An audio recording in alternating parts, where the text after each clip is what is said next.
Hi everyone! In this video I will show you a coloring from Millie Marotta's book Precious Planet. It's a book about endangered and vulnerable species, and I was lucky to color one of the illustrations to help present the book. It's a galaxy frog, and I fell in love with the illustration as soon as I saw it. There's moonlight, a cute little creature, and lots of unusual leaves to color. Of course, I immediately envisioned a glowing scene and with beautiful dark night colors, so I'm excited to share how I color these types of illustrations. So I looked up images of this frog on Google and decided to keep it in its natural colors, as they are quite striking. It has such lovely dark colors, black with a bit of orange spots, so we will definitely leave it that way. However, I still envision a fantasy night, so we will create a beautiful bluish emerald night around it. I'm going to start with watercolor pencils for caution considering the paper. I'll begin with a small area using orange and yellow. When blending them, I'll use just a bit of water to ensure they blend well. I keep a paper towel in my other hand to wipe off any excess water or pigment if needed, and I always color from the light to darker areas to prevent smudging. It's important to maintain the highlighted area. If the object I'm coloring has too many black lines that I want to cover, I usually apply white matte acrylic paint first. However, I decided to manage without it this time, as I don't want to hide the lines. The frog itself is black and textured with a slightly bumpy or granular appearance, so I'll be using black anyway. You can still decide whether you prefer to hide the lines more effectively or not. Can you just do this with a black pencil? Absolutely. But I want to try using watercolors and explain the process. Of course, you can use too much water, but there are white spots I need to avoid, so I think black watercolor will work well here. Since the frog is turned toward the moon, I'll apply enough pigment to leave some light on the side of the frog that should remain lighter. As I go over the black again, it will get darker, so I'll focus on making the right side darker, applying 2 or 3 layers where it should be very dark. Don't worry about making it perfect at this stage. Even if it doesn't turn out as expected, I can go over it with a black pencil later, so there's no pressure. I'm starting slowly to see how it looks and how I can work better. Go at your own pace, but keep in mind that watercolors don't blend well on this paper. If you don't work quickly enough, lines may become visible. Also, when watercolors dry, then they lighten, so don't be afraid to use enough pigment in the first layers. I'm using a round Vinci brush because it holds enough water to flow easily around the spots. If you don't have professional brushes, that's completely fine. Just use a round brush that works well so you won't need to keep dipping into the colors. You can see how quickly the colors dry, and I just go over the areas I want to darken. We need to be careful about where the moonlight will shine, so I plan to add a little blue on the frog first and gradually darken it. If you're unsure about using watercolors or prefer a different medium, feel free to fast forward to see how it's colored. However, I suggest you color it roughly at first and avoid making final blends as it's a night scene. We'll finish blending it later, once we see how the overall colors come together. Another option is to color the entire frog black, leaving no white spots. This would make blending easier and faster, and you could add white spots with acrylic or gouache afterward. But I prefer to follow Millie's lines, and this technique gives me more control over the paper. Plus, I just love working with watercolors, so it keeps the process interesting for me.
Since the night sky will be blue and green, I'm going to add a bit of blue-green watercolor straight from the tube. You can mix some blue and green to achieve this, or use turquoise blue, whatever works for you.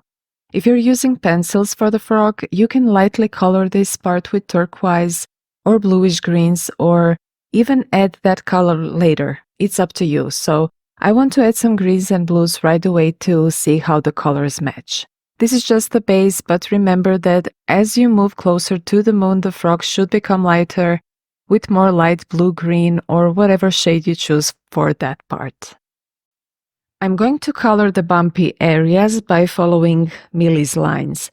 The darker part will be the shadow at the base of each bump, while the top will be a bit lighter, giving the effect of light falling on these tiny sections. You don't have to be too precise, especially if you're using watercolors. I already know I'll enhance the details with color pencils later, but for now, let's see how it looks when we paint it. I've been asked to list every pencil and color I use, but in mixed media and my style of coloring, it's just not possible to note everything. And honestly, I don't think it's necessary either, because I don't expect you to watch my video and then go out to buy exactly the same products. It's not practical, and I'd rather explain why I choose certain colors and mediums, giving you ideas and examples to explore. My goal is for you to decide what works best for you. As you watch my video, you'll need to think about what to use, how to achieve certain effects, and whether to follow my example or try something different. That will encourage your creativity. You never know what you might discover on your own, and I think that's both interesting and beautiful.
Since we've colored the frog first as the main character, I am now going to color everything around him.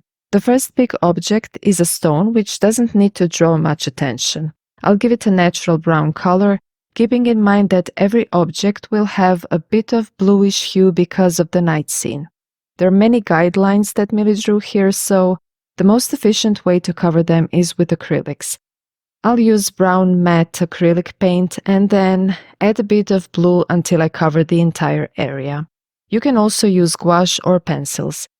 For example, if you choose to use pencils, I recommend applying matte acrylics first to minimize the visibility of the black lines. Once it's dry, you can recolor it with pencils. Make sure the highest parts of the stone are the lightest or even bluish, like a light turquoise, as they'll catch the light from the blue moon. The shadows will be darker. I'll use light brown acrylic paint as well to ensure the stone has lighter areas closer to the moon and darker in the shadows. You can also use gouache or a combination of turquoise and brown pencils. Feel free to mix them to create new and interesting shades.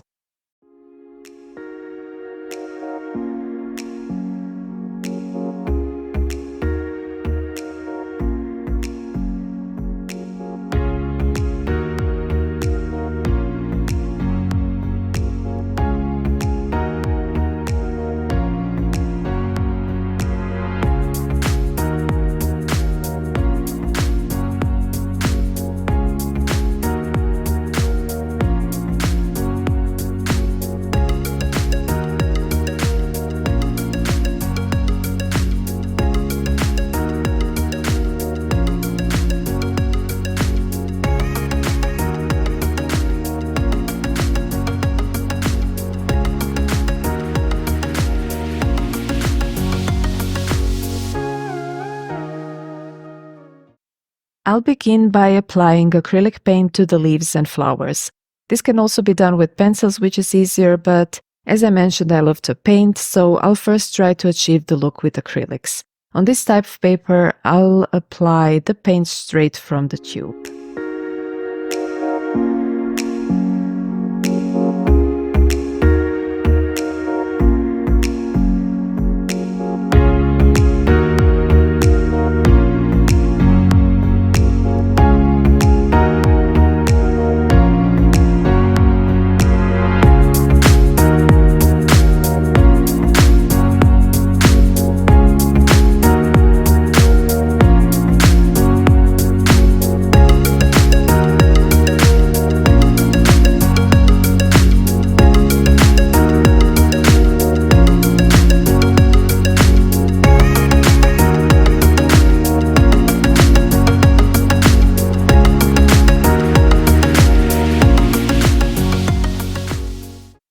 When working with watercolors over the acrylic, I apply a lot of pigment first, then clean the brush and dilute the paint with water. This is my go-to technique when using watercolors in coloring books. I'll try to create depth by dividing the petals, applying a cooler color underneath the upper petals. I'll also add darker colors to the edges to see if we can make the leaf appear as if it's leaning.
I plan to experiment with colors by using an acrylic paint base layer and playing with Millie's lines. I'm also considering how to connect the black frog with its vibrant orange spots to the emerald night scene. It's not easy, but I feel like a touch of warm golden tones might help. At this point, I'm still figuring out the colors and shades. I want to add some red or orange somewhere, but not too much, so it doesn't take attention away from the frog. I think using enough natural tones on the leaves can help tie everything together. I'll also add just a hint of blue or green to each leaf since they're all surrounded by the night.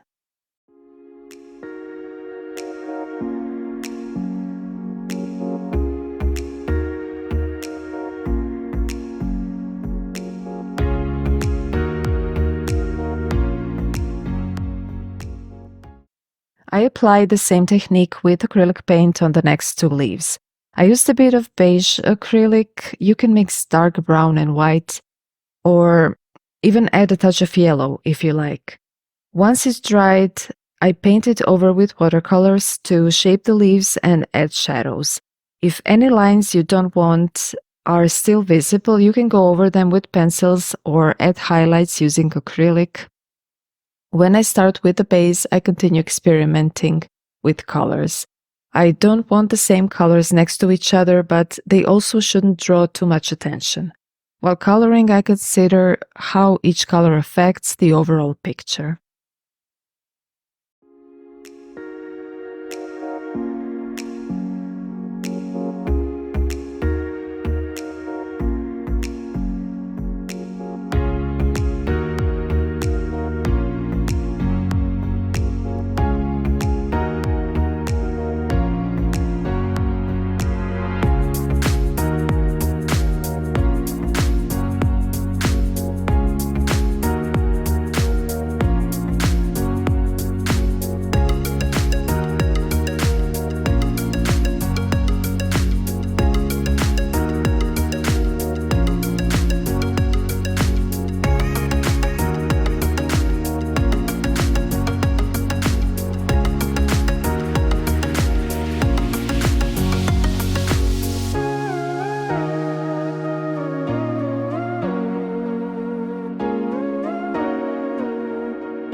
Now I'm ready for the ugly stage, or filling in the background. I want dark colors to contrast with the light of the moon, so for the lower part, I'll use dark greens.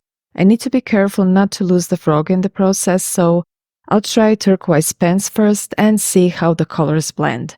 It may not look great at first, but I can always recolor the areas with darker pencils or watercolors as needed. For the foreground, I'm going to test watercolors. Of course, I won't use too much water, so you might notice that my brush sometimes looks dry. I'm being very careful with the amount of water I use.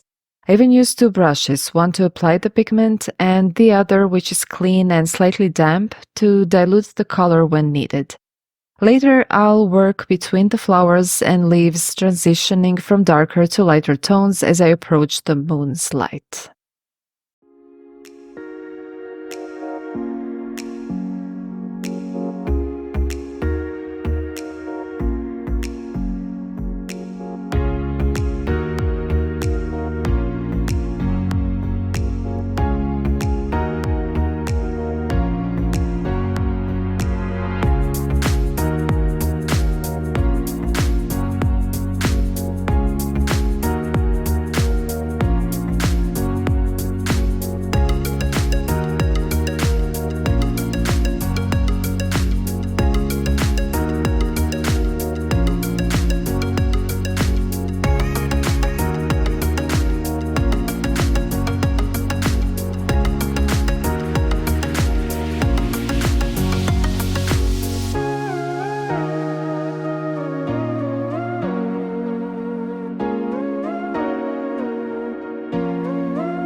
need this part to be dark, so I'll apply watercolor pencil first to add more color, and then go over it with water to start creating smooth transitions toward the moon.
I especially love these large leaves, they're beautifully illustrated. I'll follow the lines, but I still need to apply a good acrylic coating to hide the black lines.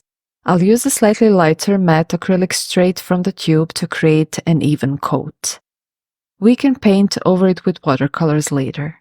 I don't think I waited for it to dry completely, but you can. This will make it easier to control.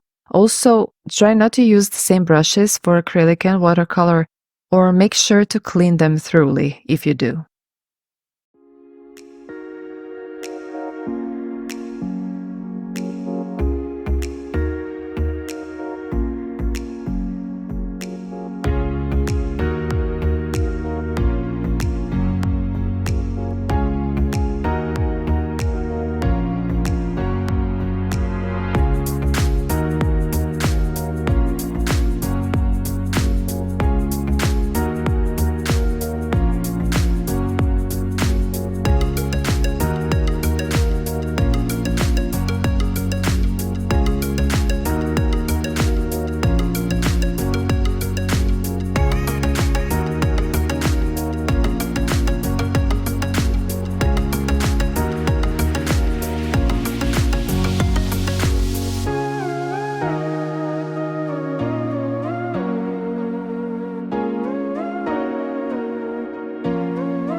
I need to connect the red and orange on the frog with the rest of the scene, so I'm just going to add a bit of red in a few places, mixing the colors slightly. This will help with the overall composition, and since these are still base layers, I'm testing how it looks.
When I color the background with pens, the visible lines can be an issue, so I usually cover them with softer pencils like Prismacolor or even watercolor pencils, which work well.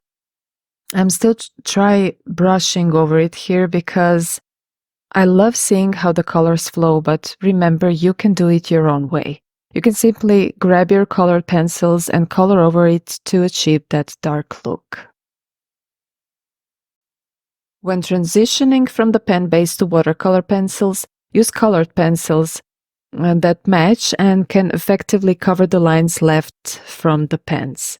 Turquoise Polychromos or Prismacolor pencils work really well for this. Just adjust the pressure of your hand to create a smooth, lovely transition.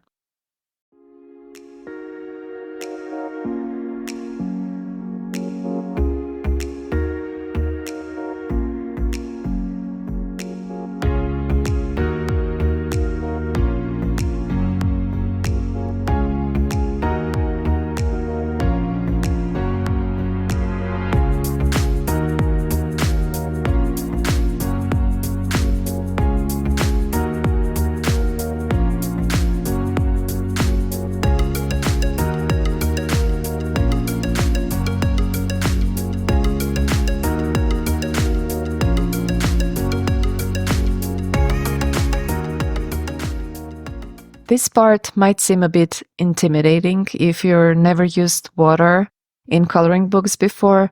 It was a bit nerve-wracking for me at first too, but now I absolutely love it. Watching the pencils transform into beautiful colors with just a touch of water is very calming, and I enjoy every second of it. You'll want to keep a piece of paper towel handy to wipe off excess water from your brush. Start blending from the lightest colors toward the darker ones. Otherwise, you risk making things too dark or muddy. If you find too much pigment on your brush, simply wipe it off and clean your brush before continuing. Don't work too slowly. This paper tends to show lines quickly if you stop in one spot for too long. But don't worry too much because later we'll add some white acrylic paint to create clouds and fix any issues. Make sure to use a brush that is large enough to give you soft white strokes so the paper doesn't get too soaked. As you blend, you can already begin shaping the clouds. You'll notice how I switch between brushes to make the process easier. When I need to form clouds, I use a round brush and make circular motions. For smooth transitions and even blending, I switch to a flat brush. If you don't have both types of brushes, don't worry, just work with what you have. However, if you're really into painting, paying attention to the right brush sizes will help you work more efficiently and get better results.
Once everything is completely dry, we can move on to adding white paint to form the clouds. I like to use a round brush, small to medium in size, as it's easier to create cloud shapes with small circular motions, especially in detailed areas like a coloring book. For reference, I'm using a size 4 brush. When it comes to acrylic paint, I use a variety of brands because I work on other projects at home and there's usually something already mixed that I can also use in my coloring books. For this reason, it's difficult to list exact colors. However, I always make sure to use water-based matte acrylic paint. This is important in case I need to make adjustments later with pencils, as that wouldn't be possible on a glossy surface. This area around the moon will likely involve layering paint in circular motions until I achieve the desired cloudy, bright effect. I don't plan to add any special details to the moon itself. I'll leave it very bright and simple so it doesn't steal too much focus. I just want the light to radiate from it. This is a more advanced technique, especially if you're new to painting in coloring books. However, there are simpler options that beginners can try to achieve a beautiful result. For example, you could color the entire area slowly using pencils, gradually building up the clouds. Another option is to use just watercolor pencils, blending them with a brush. And once dry, you can add a touch of white acrylic paint with a brush or even use a sponge to press a few cloud shapes.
I'm going to add a subtle golden glow to some areas now that we have the colors established, and I've arranged them in a way I think will work well. This is why I avoid making final blends on the leaves immediately. I like to keep the option open to recolor until the end because this is how I build colors and create the overall composition.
Now it's all about the details and how much you want to refine or add.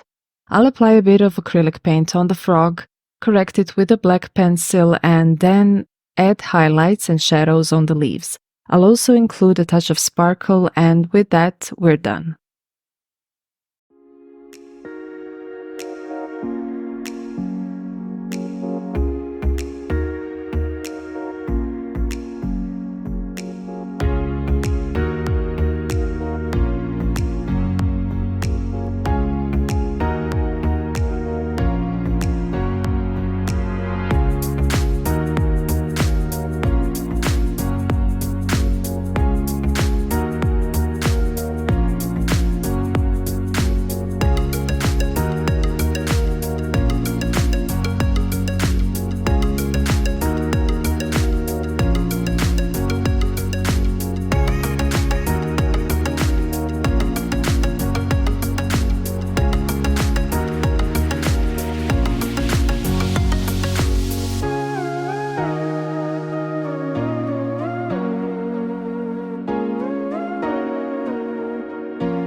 Thank you so much for joining me on this creative journey.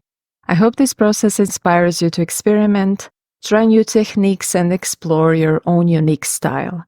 If you found this helpful or enjoyed watching, feel free to share your thoughts in the comments and consider liking and subscribing to stay updated on my latest projects. Your support really means a lot to me and it helps keep this creative space growing. Until next time, stay inspired and keep creating.